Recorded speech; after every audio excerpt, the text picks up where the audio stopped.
मौजूद हैं और उनके साथ कई कार्यकर्ता हैं, कई अलग अलग समाज के लोग हैं जो रणनीति बनाने में जुटे हुए हैं। हम बात करेंगे उनसे। क्या कहेंगे आप लोग? अभिषेक जी चुनाव मैदान में आए हैं, उन्हें लेकर। अभिषेक जी चुनाव जीत रहे हैं क्योंकि स्थिति ऐसी है। देखिए क्या है ना कि कल उन्होंने एक अनाउंस किया कि भूमिहार समाज का हम बैठक करेंगे देवघर में, ठीक, ब्रह्मश्री समाज का। मैं भी भूमिहार हूँ। हमने एक आज पोस्ट किया कि भूमिहार समाज का जब यहाँ कोई गठन ही नहीं हुआ है, अगर मेरे समाज के 2-4 लोग पैसा आपसे ले करके और समाज का बैठक कराना चाह रहे थे 28 तारीख को, ठीक, तो हमने प्रतिकार किया कि भाई कोई बैठक ही नहीं हो सकता है। आप कैसे बैठक कर लोगे? समाज का जब तक एक संगठन ही नहीं बना है भूमिहार समाज का, तो आप कोई मालिक थोड़े हैं।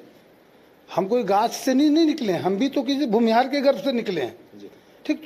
तो उनका रणनीति ध्वस्त हो गया। अब वो हमको बुलाना चाह रहे थे।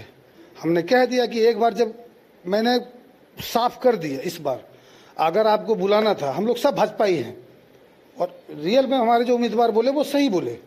हम लोग टोटल भाजपाई हैं और हम लोग अगर जीत के जाएंगे तो जनसभा करके तय करेंगे जो जनता कहेगा। अगर मोदी जी को समर्थन करना है तो करेंगे, अगर कांग्रेस को समर्थन करना है तो करेंगे।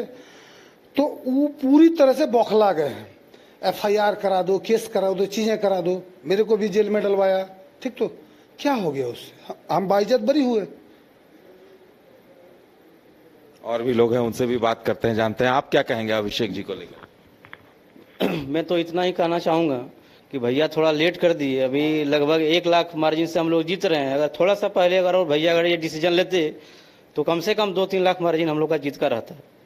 अभी भी उनके पास समय है, वो गोड्डा छोड़ के भाग जाए यहाँ से। कोरोना काल, जब यहाँ कोरोना काल हुआ, उसका बेटा स्विट्जरलैंड में पढ़ रहा था। यहाँ की जनता को कितना देखभाल किया उसने, कितना बार आया गोड्डा यहाँ पे, सबके साथ मिलके दिल्ली में आराम से वहाँ फार्म हाउस में अपना लेटे हुए थे। गोड्डा की जनता से एक कॉल जाता था, किसी से कोई मतलब नहीं है। उसका बेटा लंदन में बैंक में जॉब करता है। यहाँ का गोड्डा का युवा के लिए क्या किए वो? जरा पूछिए उससे भी कि यहाँ के गोड्डा के लोकसभा के युवा के लिए जो इतना बेरोजगार है, बोलता है उनका विकास जो है सिर्फ प्रभात खबर पे दिखता है, उसके अलावे आपको उनका विकास कहीं दिखेगा ही नहीं। आप मधुपुर चले जाइए, ओवरब्रिज 3 साल से क्या हाल है, 5 साल से ओवरब्रिज का एक्सलेटर वहां जो रेलवे स्टेशन में होता चलता नहीं है। आके बस खाली फोटो खिंचा लिया, प्रभात खबर दे लिए, वो उसको न्यूज दे दिया, प्रभात खबर में आज ये विकास हो गया। डढ़वा रिवर फ्रंट का क्या हो गया भाई? क्या है आप जवाब दीजिए। अगर आप इतना ही विकास किए हैं, एम्स यहाँ पे है, उसमें एक युवा का यहाँ रोजगार नहीं, एयरपोर्ट में एक रोजगार नहीं, अडानी में एक रोजगार नहीं। आपका बेटा लंदन में बैंक में जॉब करता है, अभी आ गया है प्रचार करने के लिए। अभी जैसे ही 4 जून में यहाँ, आप तो जनता जान चुकी है यहाँ की, एक वोट नहीं देने वाला है उनको, लेकिन जाके जीतते थे, बस यहाँ से जीत गए। चलिए, जनता में इन तमाम मुद्दों को लेकर आक्रोश है, नाराजगी है। वर्णवाल समाज के प्रतिनिधि के तौर पर भी यहाँ पे मौजूद हैं, उनसे भी बात करते हैं। आप क्या कहेंगे? मेरा नाम दिनेश लाल हुआ, मैं वर्णवाल समाज का नेतृत्व करता हूँ। मैं सूचना अधिकारी जिला अध्यक्ष भी हूँ। वर्णवाल समाज ही एक ऐसा समाज है जो बीजेपी को एक मुश्त वोट देता था। अब वोट लेने के बाद यहाँ के विधायक और सांसद फिर झांकने वर्णवाल समाज को नहीं आते थे। ये हमें गुलाम समझते थे, ये बंधुआ मजदूर समझते थे। इस बार वर्णवाल समाज तय कर चुका है कि निर्दलीय प्रत्याशी अभिषेक झा को हम एक मुश्त मतदान करेंगे।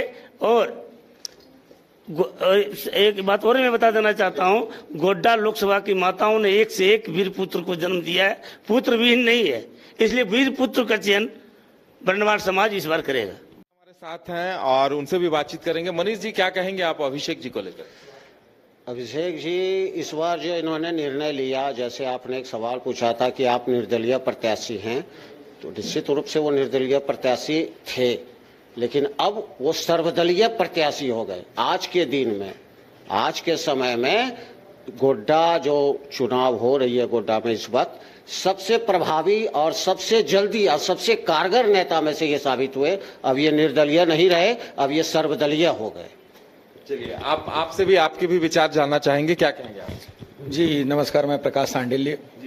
जैसा कि देख ही रहे हैं कि एक निर्दलीय प्रत्याशी होने के बाद इनको इतना भारी समर्थन हर जगह से, हर वर्ग से, चाहे वो ब्राह्मण समाज हो, कांचकुप्त समाज हो, सिंदुरिया समाज हो, बरनवाल समाज हो, तो कुछ ना कुछ तो कारण है जिसके कारण इनको इतना ज्यादा समर्थन मिल रहा है। तो कारण निश्चित रूप से उनकी जो दमनकारी नीति है, उनका वो दबाने का जो भाव होता है, उनका जो अहंकार है, उनके खिलाफ एक ऐसा शख्स है पूरे गोड्डा लोकसभा में जिसने आगाज किया है। निश्चित रूप से हम सभी युवा मिलके इसको अंजाम तक पहुंचाएंगे। त्रिपाठी जी हमारे साथ हैं। त्रिपाठी जी, आप क्या कहेंगे, युवाओं का किस तरह से समर्थन दिख रहा है? जी, सबसे पहले तो सारे दर्शकों को प्रणाम। और मैं जहाँ से आता हूँ वो कानकुब्ज ब्राह्मण परिवार से हूँ मैं, और संजोग है कि जिनकी आप बात कर रहे हैं वो भी वहीं से हैं, और पेशे से एक शिक्षक हूँ मैं। तो देखिए क्या है कि सांसद जो है वो क्या होता है कि लोकतंत्र में लोकसभा जो सबसे निचला सदन है उसका प्रतिनिधित्व करता है हमारी तरफ से। अब मुझे कभी प्रतिनिधित्व तो वैसा दिखा नहीं। मैं मेरे समाज की बात करूं, कानकुब्ज ब्राह्मण संघ की, या फिर जो भी बर्नवाल समाज से भाई बोले या भूमिहार समाज से, तो वहां दिखा नहीं। दूसरी सबसे बड़ी बात क्या है कि जिस पेशे से मैं हूं, शिक्षक समुदाय से, मेरे यहाँ जो हमारा प्रदेश रहा है, यहाँ शिक्षा का व्यवस्था एक बार देख लें, वहां पर उनकी कोई पहल नहीं है। चलिए मैं मानता हूं जो कह रहे हैं एक पल के लिए झूठ हो, सगुफा छोड़ते हैं अलग अलग, पुरानी चीजों को नया बना के परोसने की उनकी पुरानी परंपरा है, लेकिन शिक्षा के मामले में कहीं आप एक ऐसा चीज दिखा दीजिए जिससे कोई लाभान्वित हुआ हो युवा वर्ग। यहाँ तमाम जगह लाइब्रेरियां हैं, हर जगह कहीं ना कहीं शिक्षा का केंद्र है, सबसे बड़ा आगार है देवघर आपका, लेकिन शिक्षा में कहीं एक स्कॉलरशिप वो लाए हैं, कोई ऐसी छात्रवृत्ति या अध्येता छात्रवृत्ति जो पढ़ने के लिए लोगों को जागरूक कर सके, पढ़ने के लिए और तत्पर कर सके।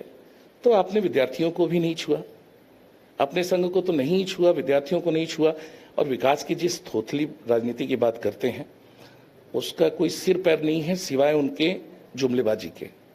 और मैं विरोध नहीं कर रहा हूं, बल्कि मैं उनकी बातों को कड़े तरीके से खारिज कर रहा हूं। विरोध तो छोटा शब्द है, खारिज करना वो भी नकारात्मक तरीके से, ये बहुत बड़ी बात है। तो अगर वो ये करते तो शायद आज इतने लोगों का उनको झेलना नहीं पड़ता। हर जगह से उनका तिरस्कार है। एक लाइन में बोला कि आज अभिषेक झा आपके बगावत में, और मैं बात करता हूं आज जब इन्होंने कहा, और अब तक लोगों के अंदर एक भय था या जो कह ले कुछ बोल नहीं पाते थे। प्रत्याशी जो हमारे माननीय अभिषेक झा जी हैं, इनके बोलने पर आज देवघर की जनता, गोड्डा लोकसभा निर्वाचन क्षेत्र की जनता के जुबान में ताकत आई है और हर जगह से बगावत की आवाज आ रही है।